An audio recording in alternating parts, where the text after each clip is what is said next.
Seems like those unwanted Japhethians are having some trouble too. So, if we lend them a hand now, they'll be more cooperative, right?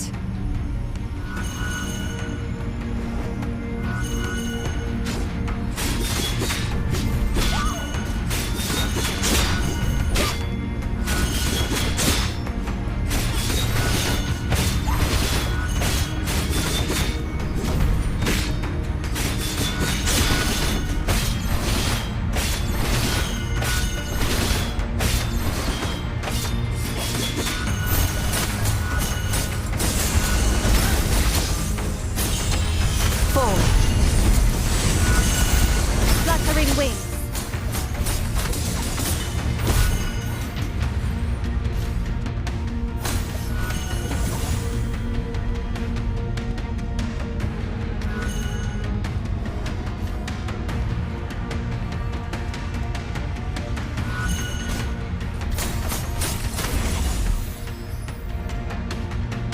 Are you Emaons? Our general is looking for you. Why'd bother being polite with these wicked sorcerers? We wouldn't be trapped in this never-ending labyrinth if it weren't for them. General ordered us to treat Emaons with proper etiquette.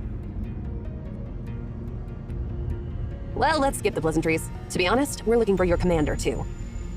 And you should already know that none of you will make it in this maze without us. Are you threatening us? Silence! I apologize. Our general is nearby, but this place is dangerous. Please allow us to clear a path ahead for you.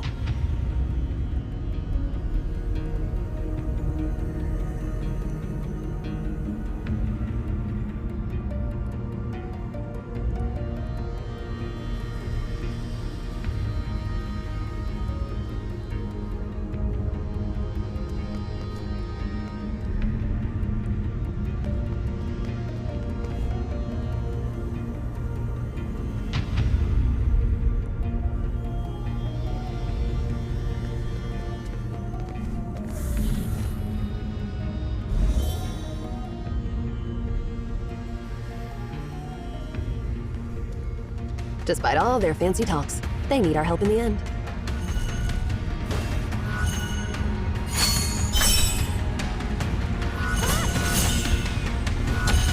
Fall. Ansu. End it all.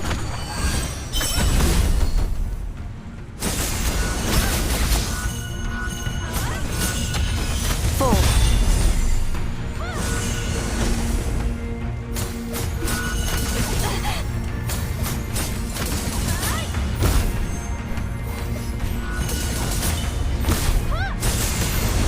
Fluttering wings. Thank you for coming to our aid once again. No need to thank us. You mentioned your general is close, so I wonder where we can find His Royal Highness. You filthy scum! How dare you ask of His Majesty's whereabouts? His Majesty showed great sincerity by bringing only dozens of Praetorians into this tower, as per your request. But you set your vile trap and scattered us. Oh, I get it. You guys got separated. You... Please, Ere, stop. Our general is just up there, not too far away. Please, head in that direction.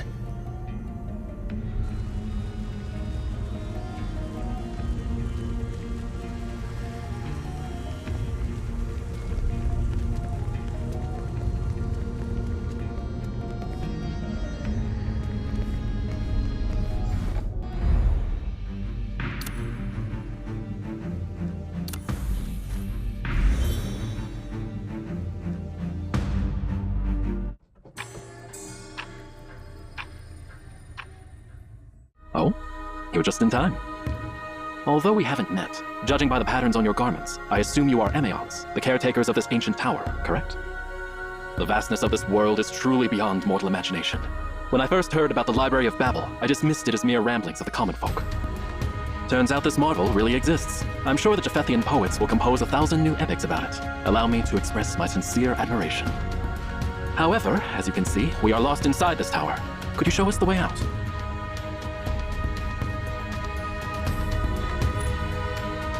Watch your tongue. A commoner like you has no right. It's all right. They're the hosts here. It's only natural for them to ask the name of their guests. I am Sardis, a senator of Japheth and a general serving Prince Rubicon. Lord Thurnus is a benevolent emperor who welcomes scholars from all corners of the world.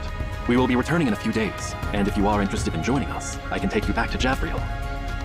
But of course, that's on the condition that you lead us out of this fantastic labyrinth. I've heard that Rubicon's ultimatum mentioned Memphis' god of the sun. Until just now. Considering the time and location, it's safe to say that the Star of Ephrathah is Aten, which the Japhethian transported from the Arsacid Empire.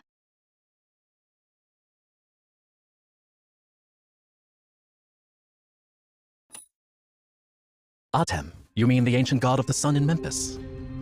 We've traveled all the way here to retrieve it. Do you have a problem with that?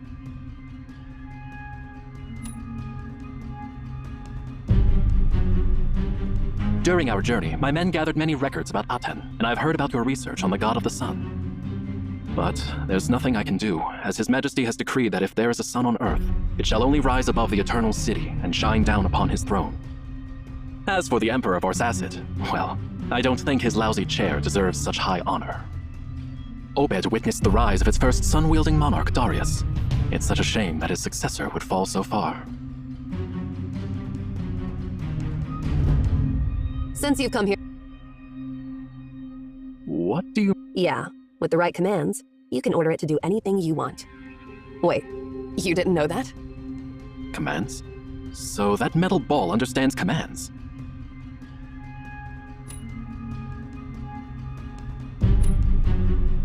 Float, Ephrathah, deactivate?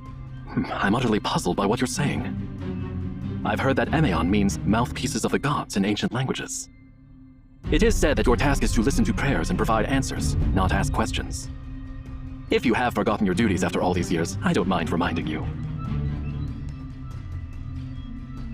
Or are you trying to buy time? Are you using this labyrinth to separate us from Prince Rubicon and now asking questions to stall for time?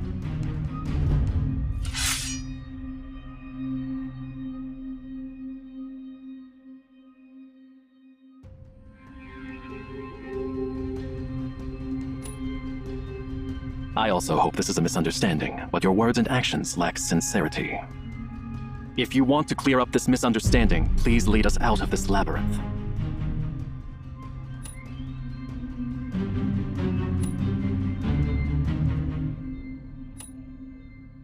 What a shame. It seems you're intentionally delaying my return to His Highness. We have traveled all the way here, but failed to find worthy opponents, and my soldiers are eager for a proper fight. Now I'm afraid I'll have to ask you to fulfill their wish. Show us your legendary skills, Emeons. Take them down!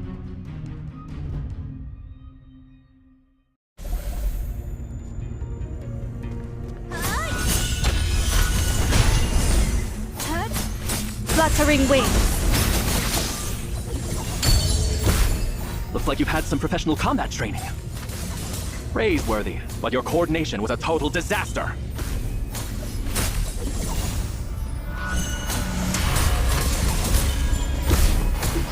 You might be good in gladiator battles against beasts, but when it comes to my battle-hardened legion, you're as vulnerable as a kitten before a lion. Phalanx formation, soldiers! Don't underestimate our foe!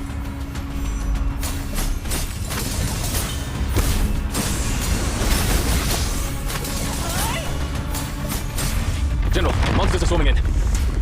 Hold the line! Maintain formation! Wipe out all those monsters and capture those Emeons alive! What are you waiting for, Master Director? Do you seriously think we can defeat the mighty Japheth Phalanx at the peak of their power? Just activate your amazing time machine and make a quick escape. Fluttering wings. Anywhere will do. Stop with the questions and do something. Complete insight. Just go to the future like a month later. Let's get away from them.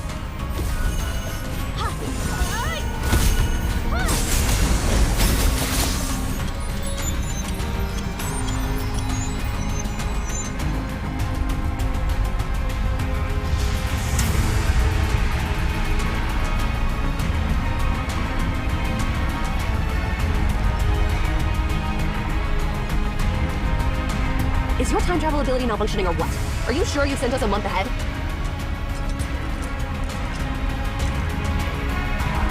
Please stand down.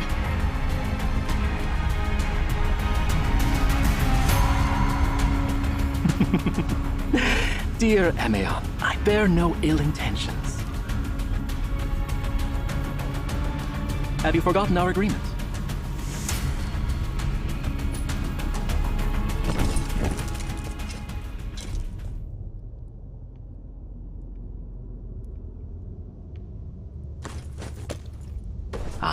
Thanks, Emeons. You truly are the mouthpieces of the gods. Following the divine words you delivered, we managed to appease the wrath of the God of the Sun. It is you. The people of Japheth, the Arsacid Empire, and all other regions should be grateful for the news you brought.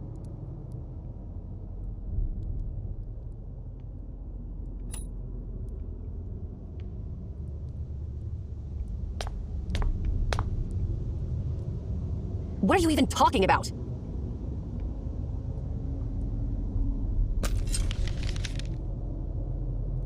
I apologize for my excessive enthusiasm. This is the note you asked me to write down.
I'm grateful, Your Highness. If it weren't for your intervention, I might have been lost in that labyrinth forever.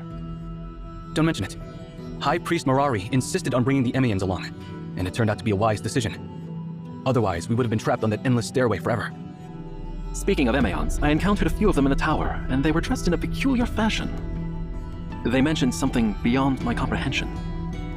According to them, the copper sphere we transported back to Japheth appears to be a living entity or a device that can be activated through specific commands. They also claimed that the ancient god of the sun in Memphis would rise again over Ephrathah, and they held us responsible for this occurrence. Where are those Emeons now?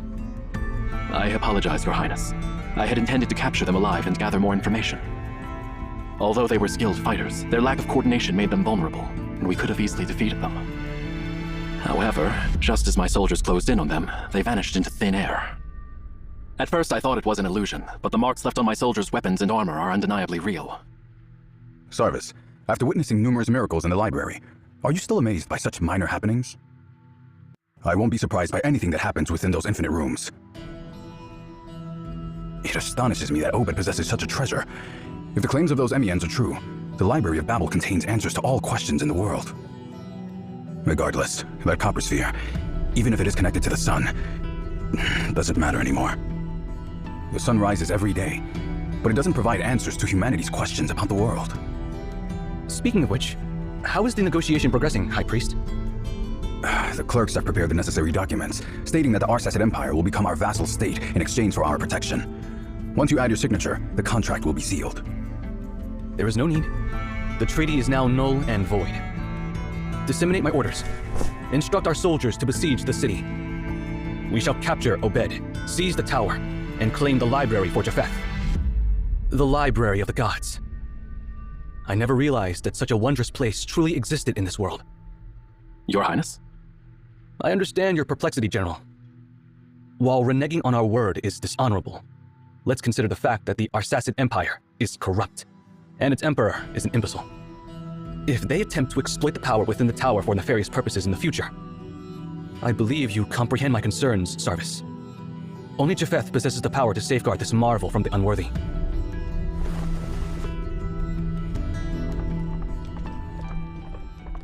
A swift horse is approaching, Your Highness. The rider appears to be a messenger. Bring him to me. Greetings, Your Highness. Rise. From where do you hail? And what tidings do you bring? Your Highness, you commanded my unit to escort the God of the Sun back to Javriel. Several days ago, we arrived at Ephrathah on the eastern shore of the Philistine Sea, which is under Herod's dominion. I know. Herod is one of my father's numerous vassals. Did he show any disrespect toward you? No, quite the contrary.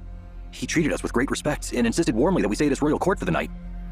Then, at midnight, while we were sleeping, we were awakened by a radiant glow outside the palace. We went to investigate, and, to our astonishment, the sun had risen beneath the stars. Did the wine addle your senses? What nonsense are you talking about? What I speak is the truth, Your Highness. We witnessed it with our own eyes. Go on. Tell me what happened. Well, my servants, the soldiers slumber now.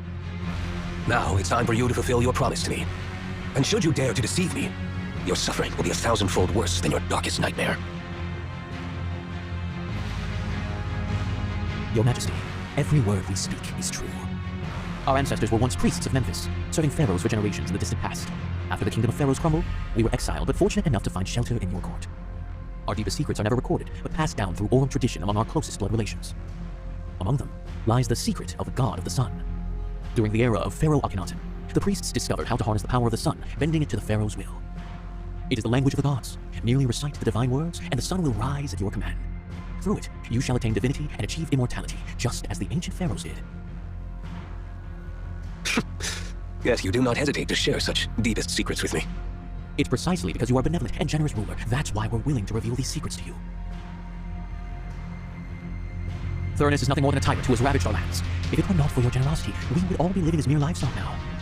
Your Majesty, I cannot bear to see you continue to bow before that tyrant. Benevolent, generous, such descriptions are rare, but you're correct about one thing.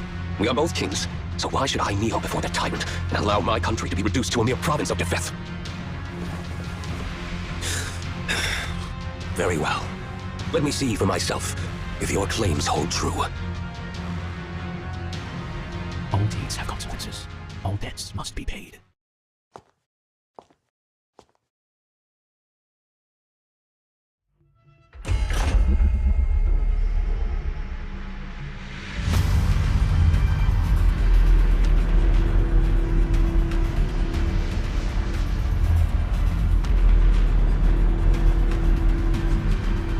Arise. From this moment onward, even the stars shall pale in comparison to the sun I have awakened!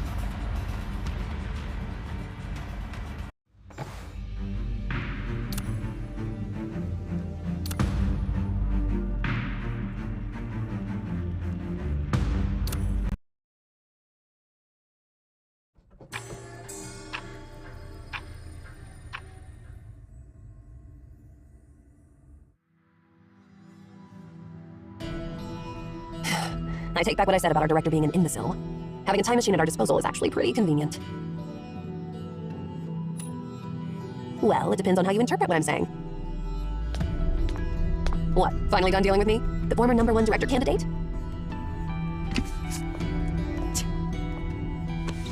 The collected letters of Obed royal family. Volume 3. The second half is blank. Looks like this volume is incomplete.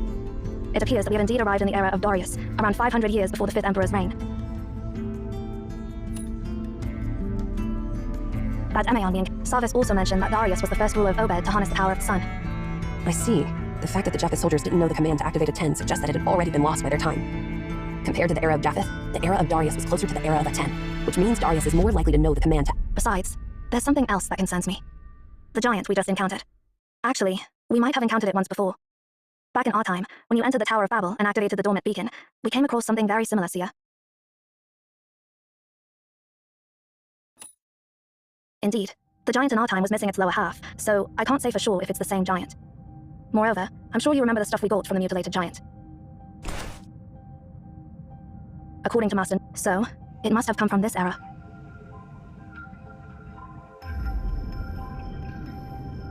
Sorry for interrupting your discussion, but that was the first time I saw that huge guy. So that giant... We didn't do anything. Dear Emeon, I bear no ill intentions. Have you forgotten our agreement? We don't have enough information to understand the reason behind it yet. One moment he wanted to kill us, and the next moment he was happy to see us. Just to confirm, when we met Sarvis for the second time, it was a month after our first encounter, right? Did you figure something out, or...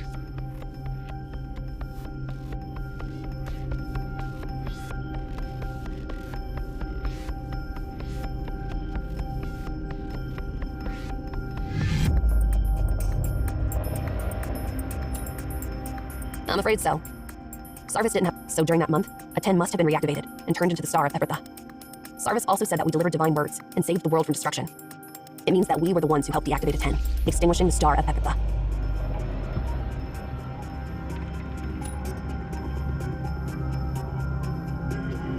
Remember what Enki said? Actions taken to prevent tragedy can end up causing it. Now I understand that Sarvis wasn't exaggerating when he said we saved the entire world from destruction. After a 10 was reactivated, its power must have kept increasing, just like when it destroyed a Keteton. Imagine what would happen if a fusion reactor continues to increase its power output without being shut down.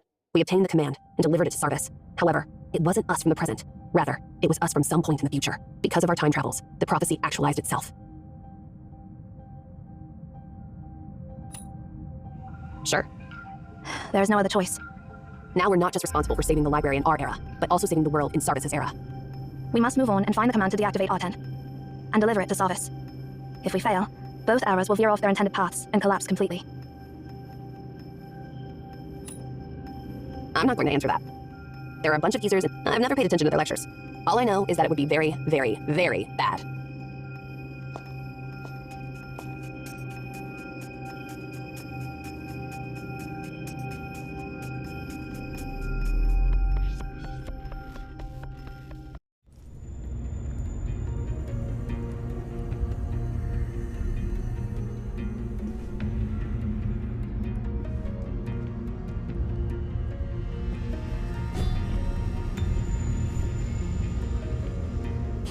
Who are those people? Judging by their attire, they must be the Immortal Army, Darius's Praetorians. Of course I know that, but why are there so many Immortal Army soldiers wandering inside the library in this era? Your Majesty, please forgive us. We are devoted to you. Hey! They can't even hear us. Never mind, let's keep going. We'll surely find someone we can reason with, right?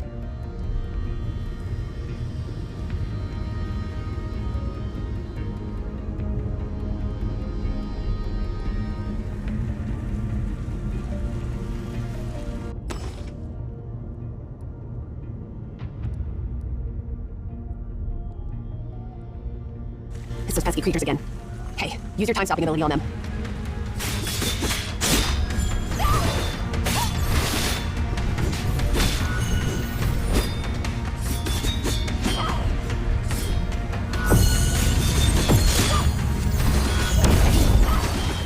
Then let's be a bit more serious.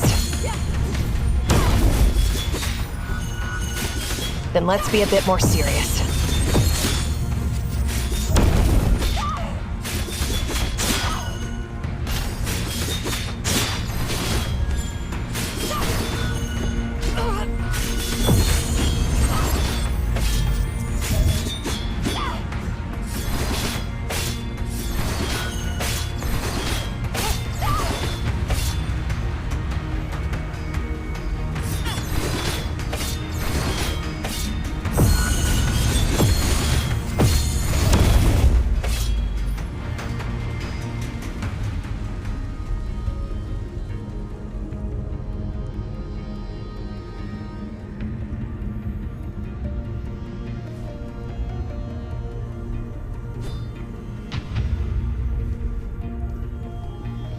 Halt!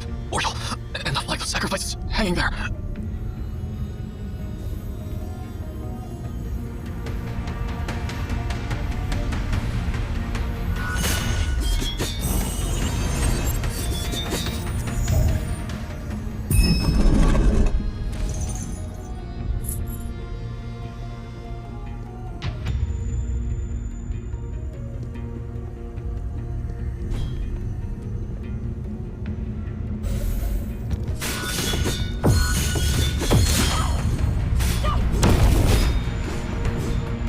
A bit boring.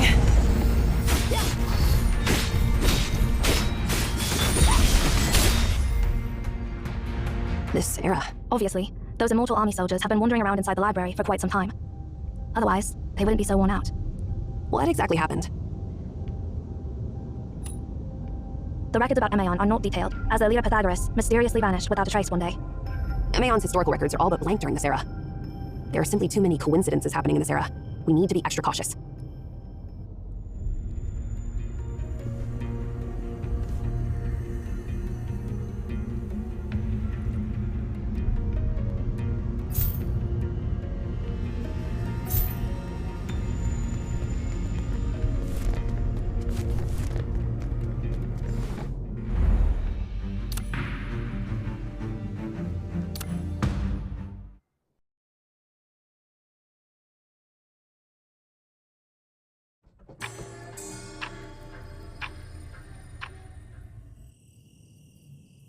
The stars.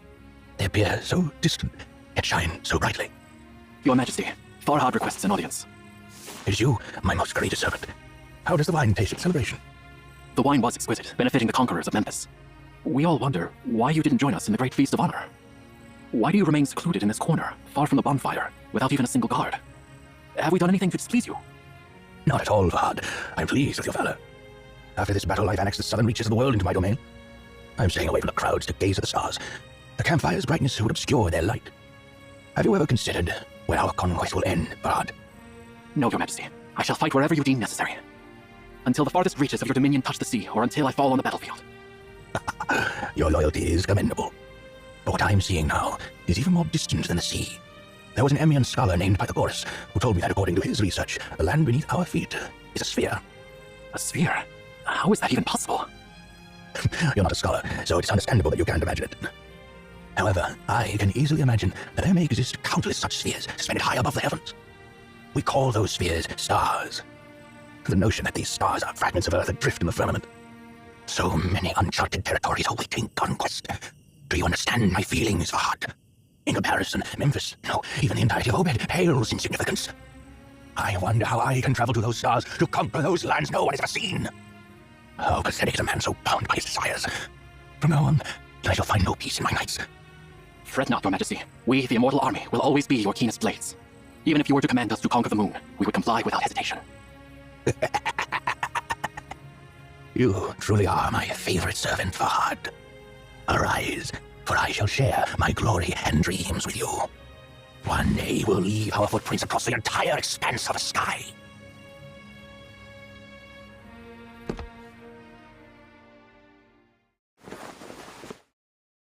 So, I'm feeling cold. Am I already so old that I'm plagued by such vivid dreams? I used to believe that only the inept dream, for they possess nothing in reality.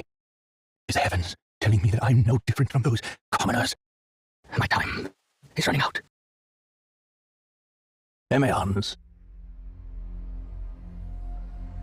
I'm summoning you to demand an answer I have long awaited. A decade has passed since my triumph in Memphis. I have given you so much time to unravel the mysteries of the God of the Sun. My subjects comply with my commands, never disturbing your research or prying into your tower. Only during the 6th and final month of each year do my emissaries visit you to ask about the progress of your research. You should know that it is a supreme honor, and I have shown you extraordinary generosity, which no other Obed emperors have ever bestowed upon you. However, my messengers disappointed me every time, as your response of nothing has remained unchanged. Now, I've decided to ask you this question myself. This is your 10th year. Have you learned more about the nature of that copper sphere? What grants it immortality? Your Majesty, our answer remains the same. You may perceive 10 years as a considerable length of time. For a human life, it is indeed substantial. However, for those devoted to the pursuit of knowledge, it is merely a fleeting moment akin to the evaporation of morning dew. Undoubtedly, that sphere represents a creation that transcends the limits of human understanding. Even if it is not a deity in its own right, its creator must possess divine qualities. We need more time to figure out its true essence. Time. Time. What extravagant request. I too would grant you more time if I were able. Unfortunately, the time given to me is dwindling. The sand in the hourglass is running out. I am growing old, and my time is slipping away, while the boundless, unconquered worlds still await me. I am asking you once again, Emeon, do you indeed have nothing to give me in return? Your Majesty, I hold you in the highest regard, but I must inform you that neither your Majesty nor your power hold sway within the realm of knowledge. Though you may command all on Earth to declare that the sun rises in the west, it will still be the eastern sky that illuminates the next dawn. I can assure you that we're more eager than you to learn the nature of the sphere. It is the calling of the scholar. I see. You're unable to offer what I seek in exchange for my leniency. I extend my regrets to you, Emeon. Since the beginning of history, this will be the first time the Emperor of Obed resorts to violence against Emeon. If I had a choice, I wouldn't wish to make this decision. You may rule over this land, Your Majesty. And while you may intimidate those who seek knowledge, the laws governing knowledge itself do not yield to mere might. Immortal Army, at my command, open this tower and seize their library! If this library is as miraculous as the legends proclaim, containing some all-worldly knowledge, it must surely hold the secret to immortality and the immortal power of that copper sphere. Since the mouthpieces of the gods remain silent to my request, I'll uncover the answer myself. We can prevent you if you're determined to do so, Your Majesty. Permit me, however, to offer a final piece of advice. The gods remain silent due to the folly of humankind. That was the last question I will ever pose to you. From now on, you are no longer permitted to address me. Immortal Army, storm their tower and breach their gates. Everyone, I've heard tales of the paths within the Library of Babel are more numerous than the stars in the sky, and the smallest misstep can lead to eternal wandering. I've also heard you've devoted countless time and lives to explore that library, and that you've even familiarized yourself with a number of safe paths. I command you to lead the way for my warriors, and you have no right to refuse.